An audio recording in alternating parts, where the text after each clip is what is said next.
morning and welcome to Shattering Myths. I am Yahowah.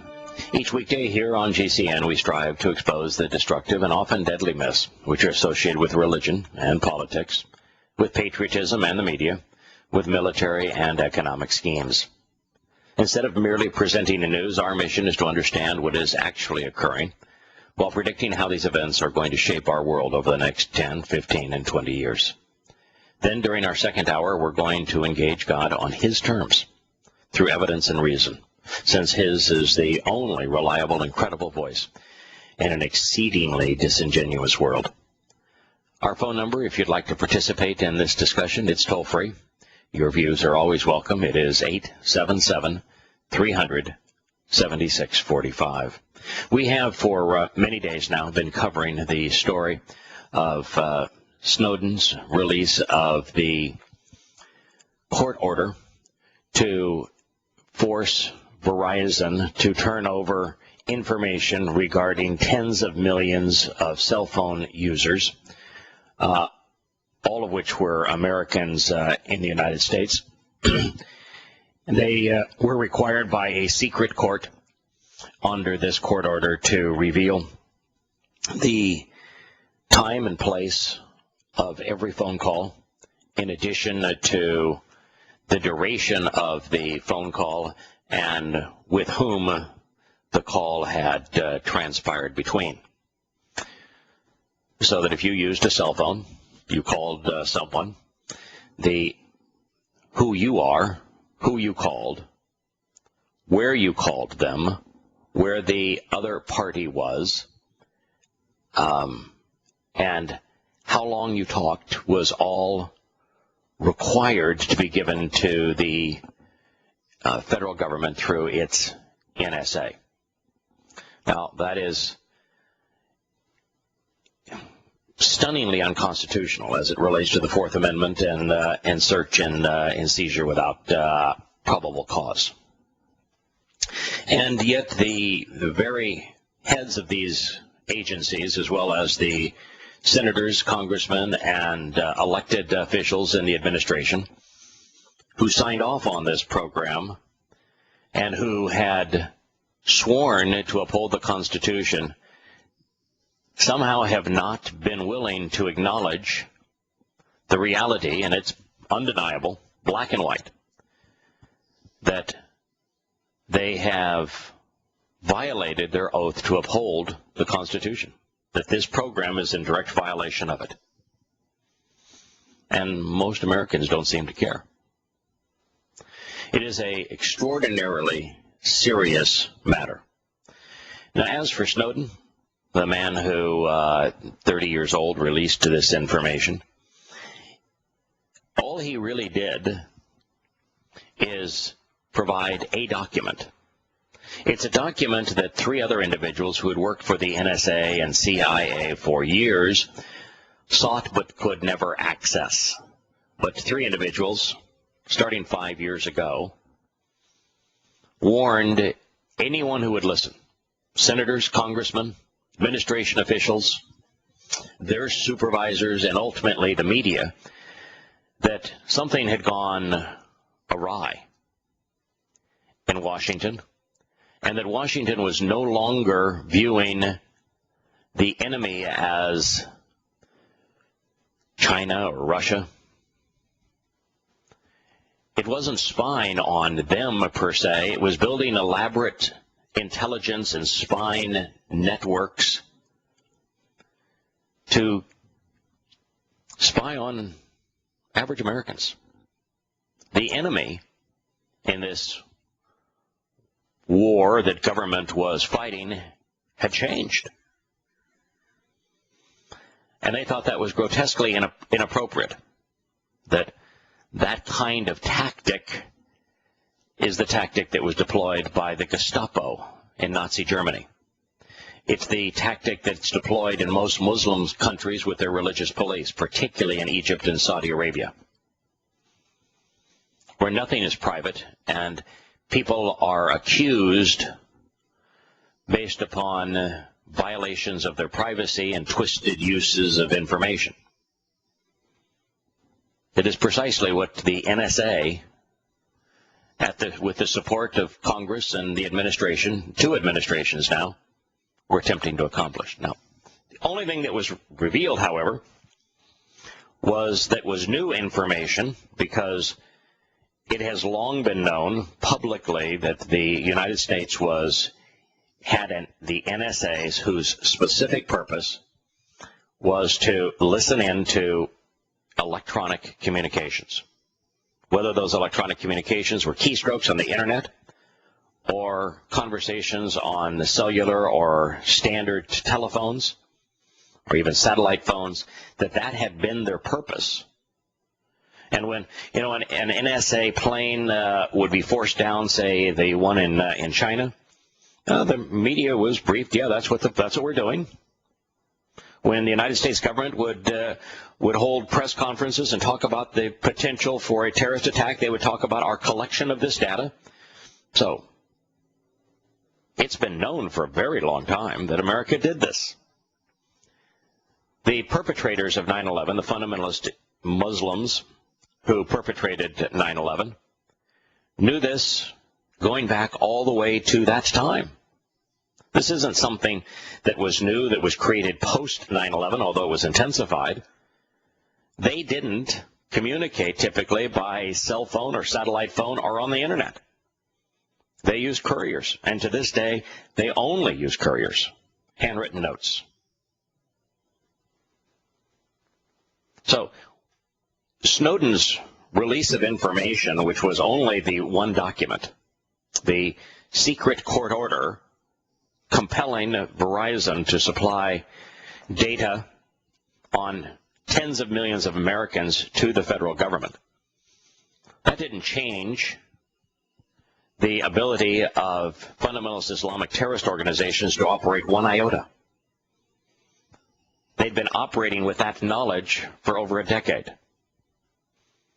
It most certainly didn't change the way that Russia and China communicate. They've known this since World War II. That's why the computer was created. We would not have computers today if it were not for spying. That's why they were conceived. And so there is absolutely no vulnerability to Islamic terrorism that is a result of this disclosure. There's no consequence in terms of a national entity like China or Russia all of a sudden having espionage data from the United States that it didn't previously know, and therefore putting America at risk. So why is Snowden being sought on espionage charges? He revealed a singular document. That document made the Guardian article. It was a secret court order, number 80, that spoke of forcing Verizon to turn over information on ordinary Americans, which means those being spied on, therefore the enemy in this case, are average American citizens. That's what your government has become. Well, you also can't have permission to obtain those files, which Snowden actually had. Everything that he printed off and gave out, he had access to. He had complete access to. Yeah, he had authorization yes, for those files. Now, did he have authorization to disclose a secret file? No. Did he have the moral compulsion to do so? Absolutely. Yep. If you put him in a different setting, you have, let's say that you witnessed the murder that Hernandez formerly of the Patriots has allegedly committed. And you see him commit the murder, you see him dispose of the gun. Now, allegedly here, I have no idea if the indictment will stick or whether he perpetrated this crime or not. But let's say that you're a witness and that it actually did happen. And you choose that because, I could get in trouble if I reveal this, that you keep your yap shut. What you're doing is morally repugnant. In fact, it's a crime. And it's the very same thing with Snowden. Once you find that the United States government is perpetrating a crime, and you can't have a bigger crime for a government than doing something which is wholly opposed to the documents upon which it was founded. What would the people's reaction to Snowden be if, let's say, he was Chinese and he came out against the Chinese government and was like, hey, they're spying on people? Yes. America would be trying to get this guy here. We'd be trying to protect him. We'd be trying to, help him. Of course. Do whatever he needed to do. Of course. We're pure hypocrites in this regard. Exactly. I mean, the criminals are trying to solicit the man who is the liberator. In this case, the liberator is Snowden. He did something that can liberate America from the oppressiveness and disingenuousness of its government, and yet he's the one being pursued as a criminal, when the criminals are the ones who perpetrated the spying and then have lied repeatedly as they've tried to justify it. When Barack Obama was running for office, this was one of the 2 or 3 most pervasive themes in his change campaign. He was going to change government so that, just like private industry where whistleblowers are protected, you cannot prosecute a whistleblower in corporate America. He wanted to change government so that whistleblowers in government had exactly the same rights. Did he not, Scott? Yes. He wanted to make it to his quote? Yeah, in fact, do you have it handy? I do have it handy. Share it. Okay. Often this is a quote from Obama. Often the best source of information about waste, fraud, and abuse in government is existing government employees. No, let's just stop. Just a minute. Waste, fraud, and abuse. Would it be wasteful for America to spy on tens of millions of Americans in their telephone use? Yeah, it's wasteful. I mean, the NSA is one of the larger departments in the government. It's the largest computer purchaser and user in the world. So what they're doing is wasteful. Now, fraudulent.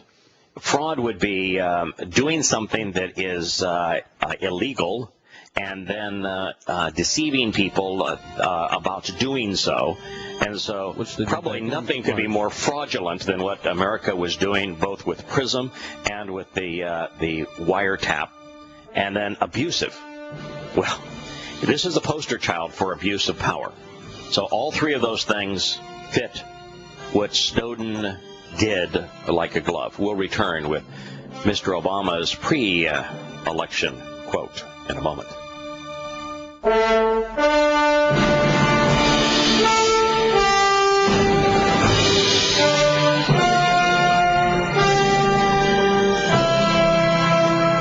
Welcome back to Shattering Myths. We're considering the story of Mr. Obama, who promised change and campaigned on the idea that federal whistleblowers, those who have found fraud or abuse or waste in government, inappropriate activities by their supervisors, how they are to be protected as whistleblowers are now protected in corporate America.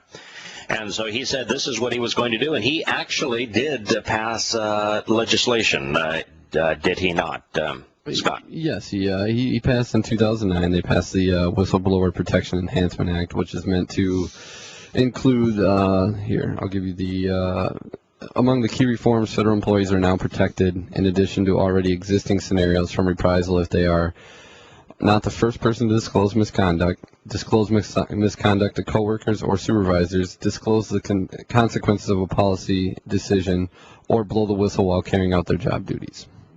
So for Mr. Snowden to be extradited and tried would be a direct violation of the Whistleblower Act, would it not be? It would be, based on how I'm reading it, yes.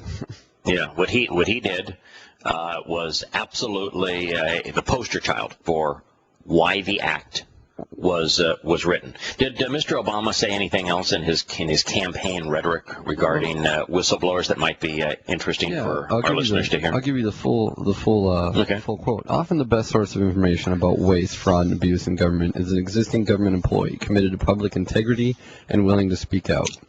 That would be Snowden. Yep. Such acts of courage and patriotism, which can sometimes save lives and often save taxpayer dollars, should be encouraged rather than stifled. We need to empower federal employees as watchdogs of wrongdoing and partners in performance. Barack Obama will strengthen whistleblower laws to protect federal workers who expose waste, fraud, and abuse of authority in government. They have their carve out. They have their carve out. Go ahead, finish it. I'll tell you the carve out in a moment. Obama will ensure that the federal agencies expedite the process for reviewing whistleblower claims, and whistleblowers have full access to courts and due process. Interesting. So, the carve out, by the way, is that while Mr. Snowden had been a federal employee and did work for both the NSA and CIA, as well as the State Department undercover for the CIA, in the last few months of his career, he was not a government employee. It's one of the reasons why the government uses stand-ins, pays companies like Booz Allen money to remove government employees from government employee status. So he was a full-time employee of the federal government, but yet not technically an employee of the government, because technically he was a contractor. And it's one of the ways that the federal government goes about not having to live under the rules that it imposes on others. So Mr.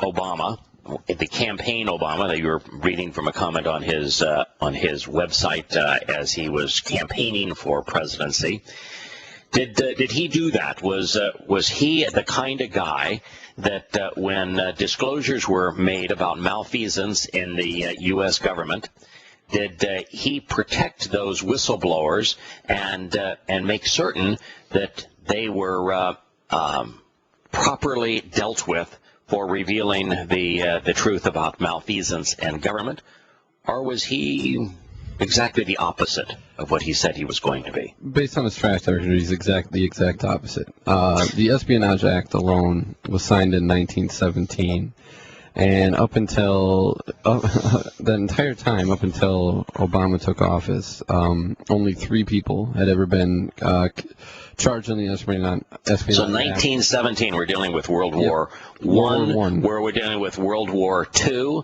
we're dealing with the Korean War, we're dealing with the Vietnam War, we're dealing with the initial invasions of Afghanistan and also of Iraq. We're dealing with the Gulf War I. We got a lot of wars. I mean, we were busy fighting wars during that period of time. So the Espionage Act dates back to 1917. How many people were brought under charges of it all the way from 1917 to the time that he was elected president? Under charges specifically for leaking information, 3 people under that entire time. All right, and how many since Mr. We're going to protect and encourage whistleblowers, how many since he's taken office? This will be his 8th one, specifically under the leaking, under Obama for leaking information. This will be the 8th person. In other words, a pure hypocrite. Yes, the track record shows that's true. A complete and utter hypocrite. It is the nature of your government. It's the nature of most political and religious institutions. They actually are the very thing that they say they're opposed to. And that is the reason that you ought not trust them. You ought not be loyal to them. You ought not salute them. You ought not honor them. We'll be back in a moment.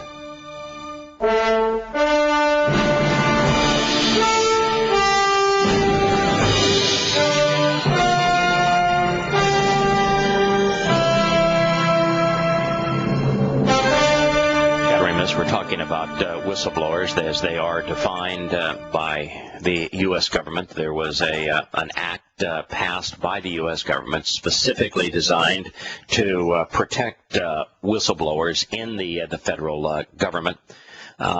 Anyone who, in good conscience, has witnessed either illegal behavior, what the U.S. government was doing relative to the Verizon confiscation of and reporting of telephone use of ordinary Americans is the very definition of illegal. And anyone who has witnessed that has specific protections under this law. Now, it is interesting that the law was written for federal employees to bring federal employees in line with corporate employees. Now, Mr. Snowden at the time was a corporate employee, so he would be entitled to those protections, while prior to the previous 3 months, he was actually a federal employee, which is when he made the decision to do this. It is interesting, too, that there are so many rights in this law that say that, we can't even go after the whistleblower as to whether or not it could be reasonably determined that their revelation was beneficial. Their mentality as to what they were revealing isn't germane to their protections. But there is an interesting exclusion. It's referenced in Section 105 of the Act. It says it requires that the President's exercise of his discretionary power to impose national security exemptions that deprive employees of Title V. So if the national security apparatus is involved in criminal activity, if it is involved in abuse, fraud, and waste, then it is possible for the President to exclude an employee of the intelligence agencies from being able to reveal the fact that the CIA, military intelligence, or the NSA, even the FBI, were involved in fraudulent, criminal, wasteful, or abusive behavior. But it is also interesting, it says, let me read this specifically as it's stated. It requires that the President's exercise of his discretionary power to impose national security exemptions that deprive employees of Title V whistleblower rights must be done prior to the challenged personnel's action. So if there isn't something either regarding personally, which there wouldn't be, or regarding this exemption in what was called the Patriots Act, ability to have secret courts that enable the U.S. government to do things that it could never get by with if they were being scrutinized, that there is an exemption for the President, but that exemption has to be put in place previously, but it does not say that that exemption has to be communicated as to whether or not the government chooses to operate in the dark. We have Glenn calling in from Philadelphia on whistleblowers. Good morning, Glenn. Good morning, Anna. Just a quick touch and go here. Just to further illustrate the hypocrisy involved here, the government routinely cuts plea bargain deals with criminals who turn state's evidence and rat out others. They're thus providing material and substantive incentive to others to do this when it suits their purposes. They also pay money to informants on the street. It all depends on whose bull's being gored, doesn't it? Well, that's interesting. We spent 4 or 5 days telling the story of David Headley. David Headley was convicted of selling drugs, and he received an extremely light sentence for doing so because the DEA wanted him to work for them. He then gets caught importing heroin into the country, and the DEA goes to bat again for him, and after he's convicted, they get him released from prison. And then he has both of his wives accuse him of physically assaulting them, but we do not bring him up for charges on that. Both wives even say that he's involved in terrorist activity, but we still employ him under the DEA and CIA while he plans to attack Mumbai, India, along with the Pakistani government. And we're willing to go along and cut him all sorts of deals. Now, it's just amazing how, as you say, totally hypocritical the U.S. government is in this case. When it's them being exposed, they don't play fair, do they? Yeah, it's do as I say, not as I do. Yes, it's why one of many reasons, and maybe high up there, maybe even the top 5 reasons that I've come to love Yahowah. Because of who he is, creator of the universe, the author of life. If the only one that can actually have the title that we call Almighty or God, he's in a position where he could say, just do this because I say so. And he's in a position, if he didn't want to play by his own rules, he absolutely could be a hypocrite, and who could stop him? But God not only talks the talk and say, this is what you ought to do, he actually walks the exact walk that he is encouraging us to walk. He is the living embodiment of what he says. And it's such a radical contrast to government. It's also a contrast to religion. I mean, look at the Roman Catholic Church and them claiming to be a force for morality. And yet they're involved in money laundering. They're involved in pedophilia. They are involved in all sorts of corrupt behaviors regarding indulgences and stealing people's money. And yet they claim to be this perfect bastion of morality. Pure hypocrisy. Yeah. Right. Well, that's why I tend not to trust organizations in general. Basically anything that's too institutionalized or systematized. Yeah. I think that this is something that has actually become much worse over time. I founded 3 businesses, took them public, and watched them grow. And the one thing that I came to realize is that with my first business, for every 10 people you hired, there would be one person who you couldn't trust, who would talk the talk, but they wouldn't walk the walk. If you turned your back and gave them the opportunity, they'd rob you blind. And over time, with the second business, it was about 3 out of every 10 would do that. By the end, what I was finding is that somewhere in the range of 8 out of 10 people that you would hire, given the opportunity, would just as soon rob you. And they'd come up with all manner of elaborate justifications for doing so. And you're giving them a paycheck, and yet they and a job and an opportunity, and they just as soon use it to work against you. So I think the problem isn't... Yeah, I don't think the problem so much is institutions as it is individual consciousness, the corruption of the individual. That where we have ceased as a people to be moral. I think the campaign of political correctness has had its toll. Well, not just political correctness. If you study, the philosophers of the early 20th century, people think philosophy is just airy-fairy stuff that has no practical application. Well, you better believe that the think tankers apply it and study it. Of course. But political correctness... Yeah, political correctness. Not just political correctness. It's a major shift from deontological ethics to consequentialist ethics. Yep. And this has been deliberately implemented throughout the 20th century. Correct. The president doesn't want to bear the consequence of saying one thing and doing another. And so, but keep in mind, the philosophers of the 20th century were weaned on the philosophy of Adam Weishaupt and his creation of what we call political correctness today and socialist secular humanism.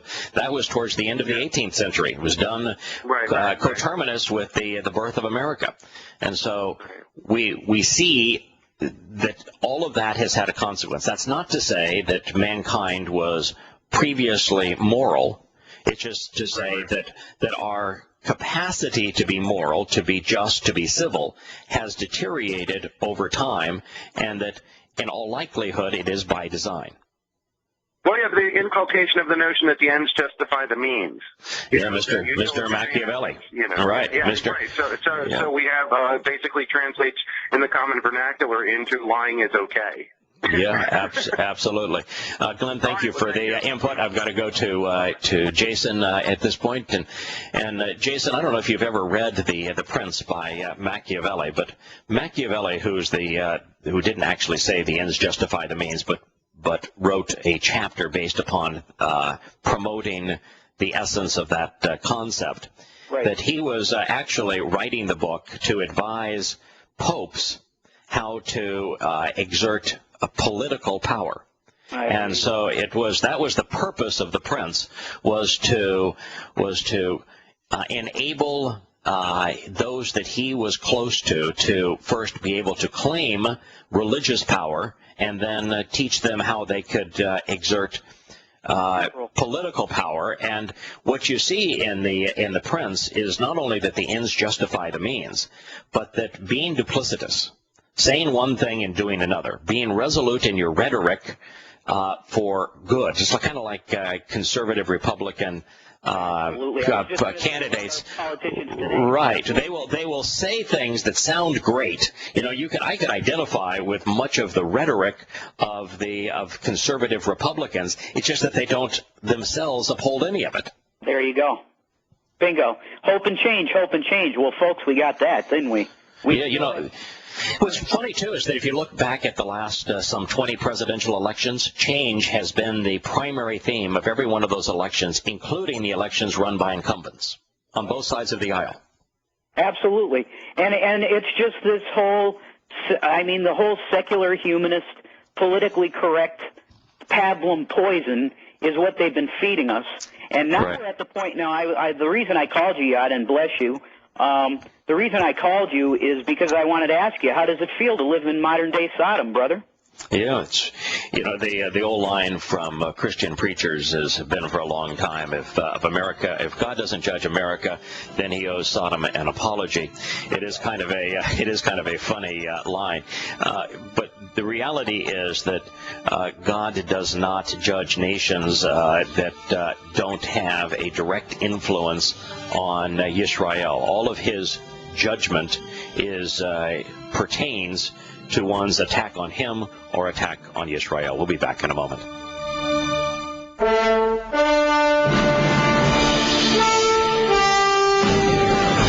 Welcome back to Shattering Myths. I found Section 105 of the exclusions of agencies by the President. The summation of it wasn't entirely forthright.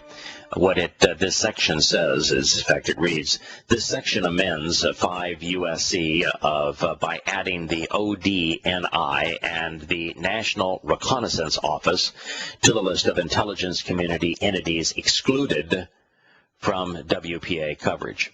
So there's the ODNI and the National Reconnaissance Office. Neither one did Snowden work for. He worked for the CIA and NSA, but it says it added them to the list, these two offices, which means that previously the CIA and NSA may have been on the list, or they were added subsequently by the President. It goes on to say, this section also states that when the President exercises his authority to remove an agency from WPA, so he could remove the administration, for example. He could remove Congress. He could remove the Supreme Court. He could remove the FBI. He could remove the post office, for crying out loud. He can remove any agency he wants to from the Whistleblower Protection Act, and therefore from coverage, because the agencies now. There is a carve-out here, so I guess he couldn't remove the post office unless it was a courier of foreign intelligence or counterintelligence. Now, you tell me how what Snowden did was involved in his release of information, which was the document by the secret court for the purpose of collecting data on Americans' use of their cell phones. You tell me how that was a release of foreign intelligence or counterintelligence. Well, it's not true, but what they're gonna try and say is that that program is actually there to search the people overseas, the different agencies overseas. Not the Verizon. The thing that the document that he released, which was the Verizon wire tap document without probable cause for tens of millions of Americans, that was for Americans. Now, they say that PRISM targets other than American citizens, but it's it may target them, but it's like saying that if you wanted to use a shotgun to shoot a flea that is 100 yards away, you might be saying, I'm going to shoot that gun kind of in the direction of that flea, but the odds of it hitting the flea are really slim, and the odds of it getting everything that it shouldn't get are really good. And so the realization is that the targeting is just an excuse, a justification that has no merit whatsoever. If we wanted to target, for example, if we were going to target Islamic terrorism, if that was the purpose, because Islamic terrorism is responsible for 99% of terrorism, and they say the whole purpose of this was to prevent terrorist acts. So since Muslims commit 99% of terrorist acts, you would target Muslims. There was an exclusion to the wire tapping and to the PRISM use of internet keystrokes. Do you know what organizations across America were expressly excluded by the President of the United States from scrutiny? I've got silence on the other end with Scott. I do not know. You do not know. Silence does not know. Mosques. No Islamic organization, expressly mosques, can be targeted. So the very organization that ought to have been targeted, that is responsible for 99.9% of terrorist acts in the United States and worldwide, is excluded.